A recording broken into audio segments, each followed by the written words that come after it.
మకరం వారి కనుక చూసుకున్నట్లయితే ప్రస్తుతం గురువు 6వ స్థానంలో ఉన్నాడు మీకు. అదేవిధంగా ధనస్థానంలో రాహువు, 3వ స్థానంలో శని, అష్టమ స్థానంలో కేతు, మేజర్ ప్లానెట్స్ అయినటువంటివి. సో ఎప్పుడైతే మీకు లగ్నంకి 6వ స్థానంలో గురువు ఉన్నాడో కాస్త గురువులతోని కొంచెం పెద్ద మొత్తంలో ఎవరికైనా అప్పు ఇవ్వడం తీసుకునేటువంటి అంశాలలోని కొద్దిగా జాగ్రత్తగా ఉండండి.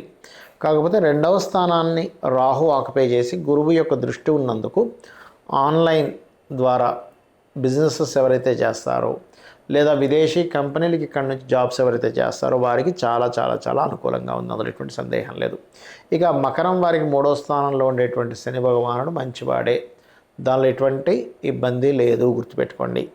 గృహయోగము, వాహన యోగాలు అనుకూలంగానే ఉంటాయి, అందులో ఎటువంటి సందేహం లేదు. అలాగే మరొక విషయం ఏంటంటే ఇక్కడ గమనించినట్లయితే ఇక్కడ కొత్తగా ఎవరైనా కొత్త పరిచయాలు ఏర్పడము, గురువుల పరిచయాలు ఏర్పడము. కాకపోతే కొంచెం 3వ స్థానంలో శని ఉన్నందుకు మీరు ఏదైతే కమ్యూనికేట్ చేస్తుంటారో, ఎవరి గురించి అయితే మీరు మాట్లాడుతుంటారో కొంచెం చూసి మాట్లాడండి.